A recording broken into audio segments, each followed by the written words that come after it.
ವಿಶ್ವರೂಪ ದರ್ಶನ ಮಾಡಿಸ್ತಾನೆ. ವಿಶ್ವರೂಪ ಅದರ ಬಗ್ಗೆ ಕಲ್ಪನಾ ಇರಬೇಕು.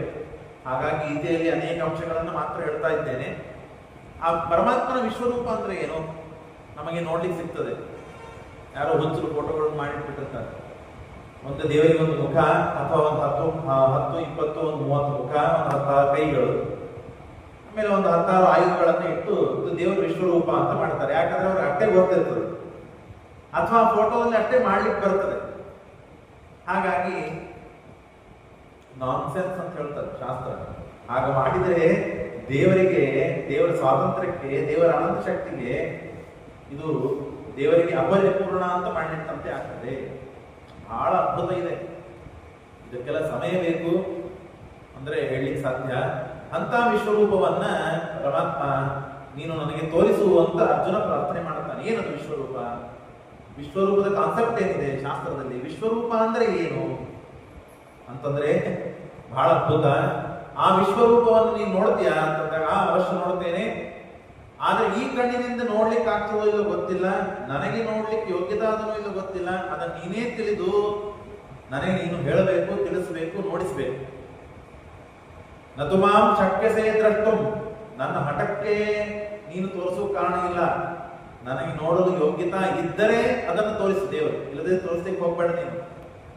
ಏನದು ವಿಶ್ವರೂಪ ಅಂದ್ರೆ ಪಶ್ಚಮೇ ಪಾರ್ಥರೂಪಾಣಿ ಶತಸೋತ ಸಹಸ್ರಶಃ ನಾನಾ ವಿಧಾನಿ ದಿವ್ಯಾನಿ ನಾನಾ ವರ್ಣಾಕೃತೀನಿ ಚ. ಪಾರ್ಥ ಪಶ್ಚಮೇ ರೂಪಾಣಿ ಶತಶೋತ ಸಹಸ್ರಶಃ, ಸಾವಿರಾರು ರೂಪಗಳಿವೆ, ಅನಂತಾನಂತ ರೂಪಗಳಿವೆ. ಅನಂತಾನಂತ ಅಂದ್ರೆ ನೂರಾರು ಗುಂಪುಗಳು, ಸಾವಿರಾರು ಸಹಸ್ರಾರು ಗುಂಪುಗಳಿವೆ. ಅಂತ ನಾನಾ ವಿಧಾನಿ ದಿವ್ಯಾನಿ ನಾನಾ ವರ್ಣಾಕೃತೀನಿ ಚ. ಶ್ಲೋಕವನ್ನು ಓದಿದರೆ ಏನೂ ಅರ್ಥ ಆಗುವುದಿಲ್ಲ. ಏನಿದೆ? ಅನಂತ ರೂಪಗಳಿವೆ, ಅನಂತ ಕ್ರಿಯಾಗಳಿವೆ, ಅನಂತ ಗುಣಗಳಿವೆ, ಅನಂತ ಅನಂತ ಅನಂತ ಅಂತ ಶಬ್ದವನ್ನು ಹೇಳಿಬಿಡುತ್ತೆ. ಏನ್ ಹೀಗಾದ್ರೆ? ಹೀಗಂದ್ರೆ ಏನು ಅಂದ್ರೆ, ಈಗ ಕೃಷ್ಣ ರೂಪ ಇದೆ, ಇಲ್ಲಿ ವೆಂಕಟೇಶ ದೇವರಿದ್ದಾರೆ, ಶ್ರೀನಿವಾಸ ದೇವರು. ಶ್ರೀನಿವಾಸ ದೇವರು ಕೃಷ್ಣ, ರಾಮ, ವೇದವ್ಯಾಸ, ಧನ್ವಂತರಿ, ಕಪಿಲ, ಹಯಗ್ರೀವ ಇವೆಲ್ಲ ರೂಪ ಇವೆ. ಹೀಗೆ ಎಷ್ಟು ರೂಪಗಳಿವೆ? ಅನಂತ ರೂಪಗಳಿವೆ. ಹೌದಾ? ನಮಗೆ ಗೊತ್ತಿದ್ದು ಒಂದು 4 ರೂಪಗಳು, ಬಾಯಿ ಬಂದ ರೂಪಗಳನ್ನ ದೇವರಿಗೆ ನಾಮದಿಂದ ದೇವರನ್ನ ಕರೀತೇವೆ. ಶಾಸ್ತ್ರದಲ್ಲಿ ಹೇಳಿದ ಪ್ರಕಾರ ವಿಷ್ಣು ಸಹಸ್ರನಾಮದಿಂದ 1000, ಅಜಿತಾದಿ ಸಹಸ್ರ, ಹೀಗೆ ಲಕ್ಷ, ಅನಂತತನ ಬಂದಂಥದ್ದು. ಅನಂತ ರೂಪಗಳಿವೆ. ಆ ಅನಂತ ರೂಪಗಳು ಒಂದು ಕಡೆಗೆ ಸೇರಿದರೆ ಅದೊಂದು ವಿಶ್ವರೂಪ ಅಂತ ಹೇಳ್ತದೆ ಶಾಸ್ತ್ರ. ಕೃಷ್ಣ, ವೇದವ್ಯಾಸ ಇತ್ಯಾದಿ ಅನಂತ ರೂಪಗಳು ಅದನ್ನು ಒಂದು ಕಡೆ ಕೂಡಿಸಿ ಶೀಕರಣೆ ಮಾಡಿದಂತೆ. ನೀವು ಹಾಲು ಪಂಚಾಮೃತ ಮಾಡ್ತಿರಲ್ಲ, ಹಾಲು, ಮೊಸರು, ತುಪ್ಪ, ಸಕ್ಕರೆ, ಹಣ್ಣುಗಳು, ಜೇನುತುಪ್ಪ ಅವೆಲ್ಲ ಸೇರಿದ್ರೆ ಒಂದು ಪಂಚಾಮೃತ ಆಗ್ತದೋ ಇಲ್ಲೋ. ಹಾಗೆ ವಿಶ್ವರೂಪ ಅಂದ್ರೆ ಏನು? ಎಲ್ಲಾ ರೂಪಗಳ ಸಮ್ಮಿಶ್ರಣೆ, ಅದೇ ವಿಶ್ವರೂಪ. ಬಾಯಿಂದ ಅಂತ ಬಿಡ್ತೀವಿ, ಇದನ್ನೇನು ಅರ್ಥ ಏನ್ ಮಾಡ್ಕೋಬೇಕು? ಹಾಗಾದ್ರೆ ಎಲ್ಲಾ ರೂಪಗಳ ಸಮ್ಮಿಶ್ರಣೆ ಇದೇ ವಿಶ್ವರೂಪ ಅಂದ್ರೆ ಏನರ್ಥ? ದೇವರೇ ಅದನ್ನು ವಿವರಣೆ ಮಾಡ್ತಾನೆ.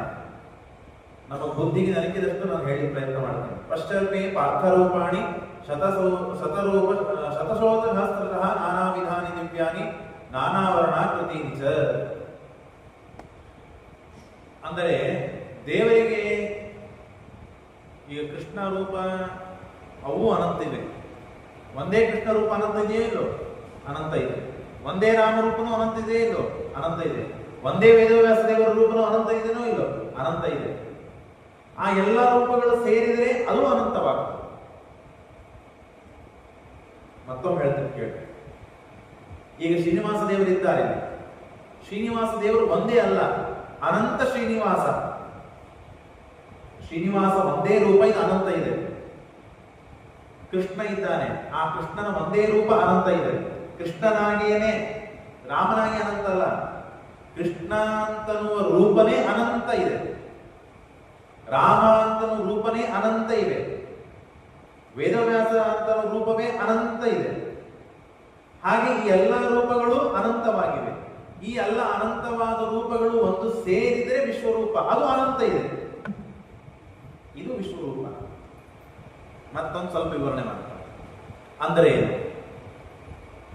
ಈಗ ನಮಗೊಂದು ಕಣ್ಣಿದೆ, ಮೂಗಿದೆ, ಮೂಗಾದ ಮೇಲೆ ಇಲ್ಲಿ ಬಂದ್ರೆ ಕಪಾಳ ಬರ್ತದೆ, ಗಲ್ಲ.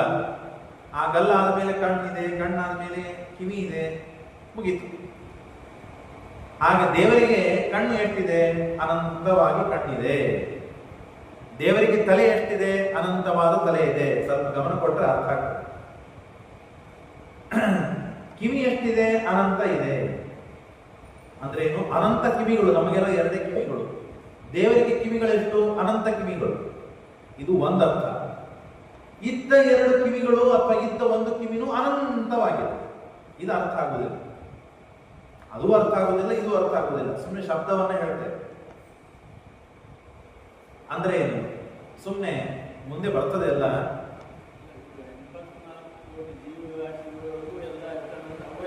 ಅದು ಹೇಳ್ತೇನೆ. ಈಗ ನಿಮ್ಮ ಕಣ್ಣಿನಲ್ಲಿ ದೇವರಿದ್ದಾನೆ, ಹೌದಾ? ಮೂಗಿನಲ್ಲಿ ದೇವರಿದ್ದಾನೆ. ಒಬ್ಬನೇ ದೇವರಲ್ಲ.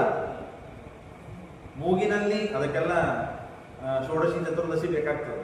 ಕಣ್ಣಿನಲ್ಲಿ ದೇವರಿದ್ದಾನೆ, ಮೂಗಿನಲ್ಲಿ ದೇವರಿದ್ದಾನೆ. ಕಣ್ಣಿನಲ್ಲಿದ್ದ ದೇವರು ಬೇರೆ, ಮೂಗಿನಲ್ಲಿದ್ದ ದೇವರು ಬೇರೆ, ಬಾಯಿಯಲ್ಲಿದ್ದ ದೇವರು ಬೇರೆ, ಕಿವಿಯಲ್ಲಿದ್ದ ದೇವರು ಬೇರೆ, ವಕ್ಷಸ್ಥಳದಲ್ಲಿದ್ದ ದೇವರು ಬೇರೆ, ಹೊಟ್ಟೆಯಲ್ಲಿದ್ದ ದೇವರು ಬೇರೆ, ಕೈ ಕಾಲುಗಳಲ್ಲಿದ್ದ ದೇವರು ಬೇರೆ, ಹೃದಯದಲ್ಲಿದ್ದ ದೇವರು ಬೇರೆ. ನಮ್ಮ ಒಂದು ದೇಹದಲ್ಲೇನೆ ದೇವರು ಅನಂತವಾಗಿದ್ದಾನೆ. 74,000 74,000 ನಾಡಿಗಳಿವೆ. ಕಣ್ಣಿನಲ್ಲಿ ಅನೇಕ ನರಗಳಿವೆ, ದೇಹದಲ್ಲಿ ಅನೇಕ ನರಗಳಿವೆ. ಆ ಎಲ್ಲ ಎಷ್ಟು ನರಗಳು? ಅದು ಅನಂತ ನರಗಳು, ಅದು ಅನಂತ ನಾಡಿಗಳು. ಅದು ನಮ್ಮ ದೇಹದಲ್ಲೇನೆ ದೇವರು ಅನಂತ ರೂಪಿಯಾಗಿ ಇದ್ದಾನೆ. ಹಾಗೆ ಎಷ್ಟು ಜೀವರಾಶಿಗಳಿದ್ದಾರೆ? ಅನಂತ ಜೀವರಾಶಿಗಳಿದ್ದಾರೆ. ಅನಂತ ಜೀವರಾಶಿಗಳಲ್ಲಿ ದೇವರು ಅನಂತವಾಗಿ ಇದ್ದಾನೆ. ಇದು ದೇವರ ರೂಪಗಳು ಪ್ರತ್ಯೇಕ. ಹೌದಾ? ದೇವರ ರೂಪಗಳು ಅನಂತವಾಗಿದೆ.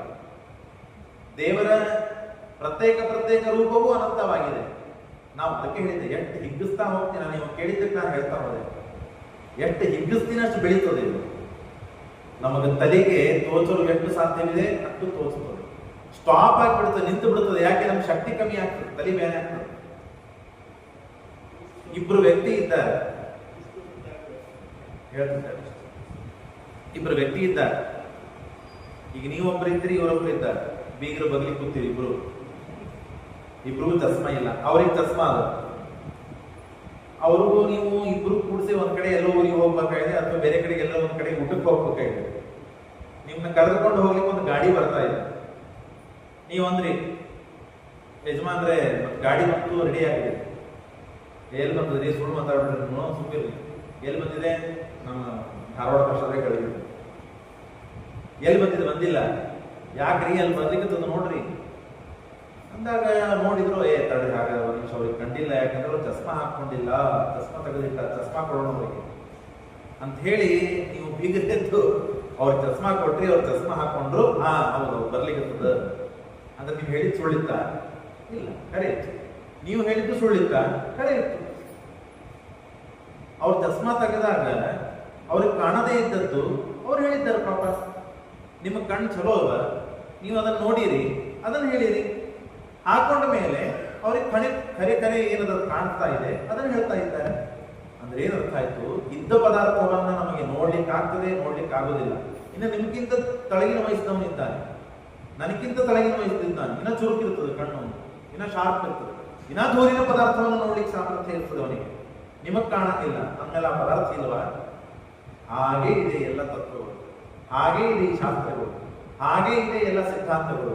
ಎಷ್ಟು ನಾವು ವಿಚಾರ ಮಾಡ್ಲಿಕ್ಕೆ ಸಾಧ್ಯ, ನಮ್ಮ ಬುದ್ಧಿಗೆ ಸಾಧ್ಯವಿದೆಯೋ ಅಷ್ಟು ಬುದ್ಧಿ ಮಾಡಿದಷ್ಟು, ವಿಚಾರ ಮಾಡಿದಷ್ಟು ದೇವರಲ್ಲೇ ಮುಗಿತಾನೆ ಅಂತಲ್ಲ, ಅದಕ್ಕಿಂತ ದಾಟಿ ಇದ್ದಾನೆ. ನಮ್ಗಿಂತ ಬುದ್ಧಿವಂತರು, ನಮ್ಗಿಂತ ಜ್ಞಾನಿಗಳು, ಲಕ್ಷ್ಮೀದೇವಿ ಅಂತ ಮಹಾನುಭಾವಗಳು ಅವಳಿಗಿನ ಹೆಚ್ಚಿಗಿಂತ ಅನಂತವಾಗಿ. ನಾನೇನ್ ಹೇಳಿಕ್ ಬಂದೆ ಅಂದ್ರೆ, ಹೀಗೆ ಅನಂತ ಇದ್ದಾನೆ ದೇವರು. ದೇವರ ಕಣ್ಣು ಎಷ್ಟಿದೆಪ್ಪ? ಅನಂತವಾಗಿದೆ. ದೇವರ ಕಣ್ಣು ಅನಂತ ಅಂತಂದ ಮೇಲೆ ದೇವರ ಕಣ್ಣು ಇಡೀ ಜಗತ್ತು ತುಂಬ ಹೋಯ್ತು, ಅವ್ಯಾಕೃತ ಆಕಾಶದ ಹೊರಗೆ ತುಂಬ ಹೋಯ್ತು. ದೇವರ ಕಿವಿಯಲ್ಲಿ ಬರ್ಬೇಕಾಗಾದ್ರೆ ನಮ್ಮ ಮುಖ ಎಷ್ಟಿದೆ, ಇಲ್ಲೆಲ್ಲ ಗ್ಯಾಪ್ ಇದೆ, ಸ್ಪೇಸ್ ಇದೆ. ಹಾಗಾಗಿ ಮುಖದ ಮೇಲೆ ಇದೆ, ಇದು ಗಲ್ಲದ ಮೇಲೆ ಇದು ಕಿವಿ ಬರ್ತದೆ. ಅದಾದ್ಮೇಲೆ ಜಾಗದ ಮೇಲೆ ಇವರು ಕೂತಾರೆ. ದೇವರು ಒಂದೇ ಒಂದು ಕಣ್ಣು ಎಲ್ಲಾ ಕಡೆಗೆ ತುಂಬಿಬಿಟ್ಟಿದೆ. ಅಂದ ಮೇಲೆ ಕಿವಿಯಲ್ಲಿ ಬರಬೇಕು, ಕಪಾಳೆಯಲ್ಲಿ ಬರಬೇಕು, ಗಲ್ಲೆಯಲ್ಲಿ ಬರಬೇಕು, ಹಲ್ಲುಗಳಲ್ಲಿ ಬರಬೇಕು, ಅಕ್ಷಸ್ಥಳೆಯಲ್ಲಿ ಬರಬೇಕು, ಹೊಟ್ಟೆಯಲ್ಲಿ ಬರಬೇಕು, ಎಲ್ಲಿ ಬರಬೇಕು, ಎಲ್ಲ ಹೋಗಬೇಕು. ಅದಕ್ಕೆ ಶ್ರೀಮದಾಚಾರ್ಯರು, ಆನಂದ ತೀರ್ಥ ಭಗವತ್ಪಾದಾಚಾರ್ಯರು ಅವರೇ ಇದಕ್ಕೆ ಉತ್ತರ ಕೊಡಲು ಸಮರ್ಥರು. ಇದು ಲಕ್ಷ್ಮೀದೇವಿಗೂ ಇಂದಿನವರೆಗೂ ಅರ್ಥ ಆಗಿಲ್ಲ ಅಂತ ಉತ್ತರ. ಲಕ್ಷ್ಮೀದೇವಿಗೂ ಪರಮಾತ್ಮ ಒಬ್ಬನೇ ತನ್ನ ಅಚಿಂತ್ಯವಾದ ಅನಂತವಾದ ಶಕ್ತಿಯಿಂದ ಇದನ್ನೆಲ್ಲ ವ್ಯವಸ್ಥೆ ಮಾಡಿಕೊಳ್ತಾನೆ. ನೀವ್ಯಾಕೆ ಟೆನ್ಷನ್ ತಗೊಳ್ತೇವೆ? ದೇವರಿಗೆ ಅನಂತ ಶಕ್ತಿ ಇದೆ, ದೇವರು ಅನಂತವಾಗಿ ಇದ್ದಾನೆ. ಹೀಗಿದ್ದಾನೆ ಅಂತ ಶಬ್ದದಿಂದ ಆದರೂ ನಾವು ಹೇಳಿ ಪುಣ್ಯ ಕೊಟ್ಕೊಳ್ಬೇಕಷ್ಟೇ. ಅಚಿಂತ್ಯ ಶಕ್ತಿ ದೇವರಿಗೆ ಇದೆ, ಇದೇ ಒಂದು ಉತ್ತರದಿಂದ ಎಲ್ಲ ಪರಿಹಾರ ಆಗ್ತದೆ. ನಮಗೆ 200 kg ಎತ್ತವನು ಒಬ್ಬನ್ನು ನೋಡ್ತೇವೆ, ಅವನಕ್ಕಿಂತ ಹೆಚ್ಚು 500 kg, ಒಬ್ಬನು 1000 kg ಹೆಚ್ಚು, ಹೌದಾ? ಆಶ್ಚರ್ಯಪಡ್ತೇವೆ. ನಮಗಾಗುವುದಿಲ್ಲ, ಅವನಿಗಾಯ್ತು. ಹಾಗೆ ಹೆಚ್ಚೆಚ್ಚು ಜ್ಞಾನವಂತರಾದವರಿಗೆ ಹೆಚ್ಚೆಚ್ಚು ಕಲಿತಾ ಹೋಗ್ತದೆ. ನೋಡಿ, ಹೇಳ್ತದೆ ಶಾಸ್ತ್ರ, ನಾನಾ ವಿಧಾನಿ ದಿವ್ಯಾನಿ, ನಾನಾ ವರ್ಣ ಆಕೃತಿ ನೀಚ, ರೂಪಗಳು ಅಷ್ಟೇ ಅಲ್ಲ, ಬಣ್ಣಗಳು. ಎಷ್ಟು ಬಣ್ಣಗಳಿವೆ? ಅನೇಕ ಸಿದ್ಧಾಂತಿಗಳು ಅನೇಕ ರೀತಿಯಿಂದ ಹೇಳುತ್ತಾರೆ.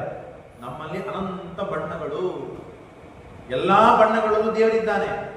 ಆಕೃತಿ ನೀಚ, ಮೀನಾಗಿ ಎಷ್ಟಿವೆ, ನಾಯಿಯಾಗಿ ಎಷ್ಟಿವೆ, ಮನುಷ್ಯರಾಗಿ ಎಷ್ಟಿದ್ದಾರೆ, ಪ್ರಾಣಿಗಳಾಗಿ ಎಷ್ಟಿವೆ, ಆಕೃತಿಗಳು ಎಷ್ಟಿವೆ, ಅನಂತ. ಅದಕ್ಕೆ 24 ಅಲ್ಲ ಅಂತ ನಾನು ಹೇಳಿದೆ. ಸುಮ್ಮನೆ 84 ಏನಿವೆ ಅಲ್ಲ, ಸುಮ್ಮನೆ ನಿಮಗೆ ಹೇಳಲಿಕ್ಕೆ ಗೊತ್ತಾಗಲಿಕ್ಕೆ ಒಂದೇನೋ ಒಂದು ಗೊತ್ತಾಗಬೇಕು ಅನ್ನೋ ಸಲುವಾಗಿ ಅವ್ರು ಹೇಳಿದ್ದು. 84 ಥರ ಯೋನಿಗಳಿವೆ. 84 ಯೋನಿಗಳು ಅಷ್ಟೇ ಅಲ್ಲ, 84 ಲಕ್ಷ ಥರ ಯೋನಿಗಳು. ಒಂದು ಗೊತ್ತಾಗಬೇಕು, ಕನ್ನಡದಲ್ಲಿ ಹೇಳಿದ್ದೀವಿ, ಗೊತ್ತಾಗಬೇಕು ಅಂತ ಕನ್ನಡದಲ್ಲಿ ಹೇಳಿದ್ದು ಶಬ್ದ ಅಷ್ಟೇ ಅಲ್ಲ. ಅನಂತ ಅಂತ ಶಬ್ದಕ್ಕೆ ಅರ್ಥ ಏನು? ಹಾಗೆ ಅಲ್ಲೇ ಸೀಮಿತ ಆಗಿಬಿಡುತ್ತೆ. ಅಲ್ಲ, ಅದರ ಹಿಗ್ಗಿಸ್ತಾ ವಿಸ್ತಾರ ಮಾಡಬೇಕು ಅಂತ ನಮ್ಮ ಅಭಿಪ್ರಾಯದಲ್ಲಿ ಹೇಳಿದ್ದು. ಇಷ್ಟು ಅದ್ಭುತವಾಗಿ ಇನ್ನು ದೇವತೆಗಳಿದ್ದಾರೆ, ಅನಂತ ಜೀವರಾಶಿಗಳಿದ್ದಾರೆ. ಹಾಗಾಗಿ ಮಮ ದೇಹೇ ಗುಣಾಕೇಶ ಹೆಚ್ಚಾನ್ಯ ದ್ರಷ್ಟು ಮಿಂಚಸಿ, ಇಂಥ ರೂಪವನ್ನ ದೇವರು ತೋರಿಸ್ತಾನೆ ಅಂತಂದರೆ, ಕೃಷ್ಣ ತೋರಿಸ್ತಾನೆ ಅಂತಂದ್ರೆ ಅದು ಕೃಷ್ಣ ಎಲ್ಲಿಂದ ಬಂದವನು? ಕೃಷ್ಣ ಮೇಲೆ ನಾರಾಯಣ ರೂಪದಿಂದ ಭಗವಂತ ಇದ್ದಾಗ ಅವನಿಗೆ ಏನಾಯ್ತು ಗೊತ್ತಿಲ್ಲ, ಒಂದು ಕೂದಲನ್ನು ತೆಗೆದು ಎತ್ತಿ ತಳಗೆ ಹೋಗದ. ಅದೇ ಕೃಷ್ಣನಿಗೆ ಅವತಾರ ಮಾಡಿದ. ಆ ಕೂದಲು, ಪರಮಾತ್ಮನ ಒಂದು ಕೂದಲಿಗೂ ಕೃಷ್ಣನಿಗೂ ಅತ್ಯಂತ ಅಭೇದವಿದೆ. ಆ ಒಂದೇ ಕೂದಲಿನಿಂದ ಅವತಾರ ಮಾಡಿದ ಕೃಷ್ಣ ವಿಶ್ವರೂಪ ತೋರಿಸಿದ. ಹಾಗಾಗಿ ಮೂಲರೂಪಿಯಾದ ನಾರಾಯಣನಿಗೂ ಒಂದೊಂದು ಪರಮಾತ್ಮನ ಕೂದಲಿಗೂ ಅಷ್ಟು ಶಕ್ತಿ ಇದೆ. ದೇವರ ಆಯುಧಗಳಿಗೂ ದೇವರ ವರ್ಣಗಳಿಗೂ ಅಷ್ಟು ಶಕ್ತಿ ಇದೆ. ಎಷ್ಟು ಶಕ್ತಿ ಇದೆ? ಅನಂತ ಶಕ್ತಿ ಇದೆ. ಇದು ಏನಿದು ಅನಂತ? ಎಲ್ಲರಿಗೂ ಅನಂತ ಹಂಚ್ಕೋತ ಹೊರಟ್ಬಿಟ್ರೆ ಏನಿದು? ಈ ಅನಂತ ಅಂತ ಅನ್ನೋದೇ ಅನಂತ ಕಾಲದವರೆಗೆ, ಅನಂತ ಜನ್ಮದವರೆಗೆ ಅನಂತ ಅನಂತ ಅನಂತ ಅಂತ ಅಂದ್ರೂ ಮುಗಿಯುವುದಿಲ್ಲ. ಅದೇ ಅನಂತ. ಇದ್ರ ಬಗ್ಗೆ ಬಹಳ ವಿಚಾರ ಮಾಡಬಾರ್ದು, ಇಷ್ಟೇ ವಿಚಾರ. ಏನಪ್ಪ ಅನಂತ ಅಂದ್ರೆ ಏನು? ನಾವು ಅನಂತ ಕಾಲದವರೆಗೂ, ಅನಂತ ಜನ್ಮಗಳಿಂದ ಅನಂತ ಜನ್ಮದವರೆಗೆ ಅಂದರೂ ಅನಂತ ಮುಗಿಯುವುದಿಲ್ಲ. ಅದಕ್ಕಾಗಿ ಅನಂತ. ಅಷ್ಟು ಅನಂತನಾಗಿದ್ದಾನೆ ಭಗವಂತ. ಇದು ಪರಮಾತ್ಮನ ಶಕ್ತಿ. ಅವ್ಯಾಕೃತ ಆಕಾಶದವರೆಗೆ ಇದ್ದಾನೆ ದೇವರು. ಅವ್ಯಾಕೃತ ಆಕಾಶ ದಾಟಿ ಇದ್ದಾನೆ. ಎಷ್ಟಿದ್ದಾನೆ? ಅನಂತವಾಗಿ ಇದ್ದಾನೆ ಅಷ್ಟೇ. ಇದು ಬೇರೆ ಉತ್ತರನೇ ಇಲ್ಲ. ಪಶ್ಯಾಮಿ ದೇವಾಂಸ್ತವ ದೇವದೇಹೇ ಸರ್ವಾಂಸ್ತತಾ ಭೂತ ವಿಶೇಷ ಸಂಜ್ಞಾ ಬ್ರಹ್ಮಾಂಡಮೀನಂ ಕಮಲಾಸನಸ್ಥಂ ಋಷಿಂಶ ಸರ್ವಾನುರಗಂಶ ದಿವ್ಯಾನ್ ಅನೇಕ ಬಾಹೂದರ ವಕ್ತ್ರ ನೇತ್ರಂ ಪಶ್ಯಾಮಿ ತ್ವಾಂ ಸರ್ವತೋ ಅನಂತ ರೂಪಂ ನಾಂತಂ. ದೇವರು ಇಲ್ಲಿಂದ ಇದ್ದಾನೆ ಅನ್ನಲು ಸಾಧ್ಯವಿಲ್ಲ. ದೇವರು ಇಲ್ಲಿ ಮಧ್ಯ ಅಲ್ಲಿಗೆ ಸಾಧ್ಯವಿಲ್ಲ. ದೇವರು ಇಲ್ಲಿ ಮುಗಿದ ಅಲ್ಲಿಗೆ ಸಾಧ್ಯವಿಲ್ಲ. ಈ ಹಾಲು ಅಲ್ಲಿಂದ ಶುರು ಆಯಿತು, ಇಲ್ಲಿಗೆ ಮುಗೀತು ಅಂತ ಅನ್ಬೋದ್ರಿಪ್ಪ. ದೇವರಿಗೆ ಇಲ್ಲಿಂದ ಸ್ಟಾರ್ಟ್ ಆದ, ಇಲ್ಲಿಂದ ಪ್ರಾರಂಭ ದೇವರಿಗೆ. ನಾ ಆದಿ, ನಾ ಮಧ್ಯ, ನಾ ಅಂತ. ಹೆಂಗ ಒಂದು ರೂಪ ಹೆಂಗ ನೀವೇ ಅಂತ ತಿಳ್ಕೊತೀರಿ? ಇಷ್ಟೇ ತಿಳ್ಕೊಳ್ಳೋದು ನೀವು. ಲಕ್ಷ್ಮೀ ದೇವಿನೂ ಇದೇ ಗುದ್ದಾಡ್ತಾ ಇದ್ದಾಳೆ. ಲಕ್ಷ್ಮೀ ದೇವಿ ಹೋಗಿ ಕೇಳಿದ್ರಕ್ಕೆ ಗೊತ್ತಿಲ್ಲ ಅಂತಾಳೆ. ನನಗೂ ಅರ್ಥ ಆಗ್ತಾ ಇಲ್ಲ ಅಂತ ಹೇಳ್ತಾಳೆ ಅವಳು. ಅಜ್ಞಾನನ ಇಲ್ಲ, ದೇವರ ಸರ್ವಜ್ಞತ್ವ. ಹಾಗಾಗಿ ಅನೇಕ ಬಾಹು. ಎಷ್ಟು ಬಾಹುಗಳು? ಅನಂತ ರೂಪಗಳ ಮಿಶ್ರಣನೇ ವಿಶ್ವರೂಪ ಅಂತ ನಾವು ಒಂದು ತಿಳ್ಕೊಂಡ್ರೆ ಅನಂತ ರೂಪಗಳು, ಅನಂತ ರೂಪಗಳಲ್ಲಿ ಬಾಹುಗಳು ಎಷ್ಟಿವೆ? ಅನಂತವಾಗಿವೆ. ಅನಂತ ರೂಪಗಳಲ್ಲಿ ಕಣ್ಣುಗಳು ಎಷ್ಟಿವೆ? ಅನಂತ ಇವೆ. ಹಾಗಾಗಿ ಅನಂತ ಅನಂತನೇ, ಎಲ್ಲನೂ ಅನಂತನೇ. ಕಿರೀಟಿನಂ ಗದಿನಂ ಚಕ್ರಣಂಚ ತೇಜೋರಾಣಿಂ ಸರ್ವತೋ ದಿಗ್ಧಮಂತಂ ಮಮಕ್ಷರಂ ಪರಮಂ ವೇದಿತವ್ಯಂ. ಇಂಥ ಅದ್ಭುತವಾದ ರೂಪವನ್ನ ಪರಮಾತ್ಮ ಅನಾದಿ ಮಧ್ಯಾಂತಂ ಅನಂತವೇದಿಂ ಅನಂತ ಬಾಹು ಶಶಿಸೂರ್ಯ ನೇತ್ರಂ. ದೇವರ ಪ್ರಕಾಶ ಎಷ್ಟಿದೆ? ಅನಂತ ಸೂರ್ಯರ ಕಾಂತಿ ಏನಿದೆಯಲ್ಲ ಅದರ ಅನಂತ ಪಟ್ಟು ದೇವರ ಪ್ರಕಾಶ ಇದೆ. ಊಹಾನೇ ಮಾಡ್ಲಿಕ್ಕೆ ಸಾಧ್ಯವಿಲ್ಲ. ನೀವು ಕಣ್ಣು ಮುಚ್ಚಿ ಎಷ್ಟು ಊಹಾ ಮಾಡ್ತೀರಲ್ಲ ಅಷ್ಟು ಹೋಗ್ತದೆ, ಕೊನೆಗೆ ಒಂದು ಕಡೆ ನಿಂತು ಬಿಡುತ್ತದೆ, ಬುದ್ಧಿಶಕ್ತಿ ಕಮ್ಮಿ ಆಗ್ತದೆ. ಈಗ ಊಹಾ ಮಾಡಿದ್ರೆ ನೀವು ಹಸಿವಾಗುತ್ತಲ್ಲ, ಇದನ್ನು ಮಾಡ್ರಿ, ಹಸಿವಾಗ್ತದೆ. ನಿಮಗೆ ಶ್ರಮ ಆಗೋದಿಲ್ಲಲ್ಲ, ಇದನ್ನು ಮಾಡಿ ಶ್ರಮ ಆಗ್ತದೆ. ಇಂಥ ವಿಚಾರಗಳನ್ನು ಮಾಡಿದ್ರೆ ಮನುಷ್ಯ ಶಾಣೆ ಆಗ್ತಾನಂತೆ, ಬುದ್ಧಿವಂತ ಆಗ್ತಾನಂತೆ, ತಲೆ ಕೆಟ್ಟು ಹೋಗ್ತದ. ಏನಾರ ಇದೆ ಇದು ಮೊಳೆ ಬಿಡೋಣ ಅಂತ ಹೇಳಿ ಕೂತು ಒಂದು ಬಾರಿ ವಿಚಾರ ಮಾಡ್ತಾ ಹೋದ್ರೆ ಎಷ್ಟಿಗೆ ಎಲ್ಲಿಗಾದರೂ ಒಂದು ಕಡೆಗೆ ನಮ್ಮ ಶಕ್ತಿ ಮುಗಿತದೆ, ನಿಂತು ಬಿಡ್ತೇವೆ.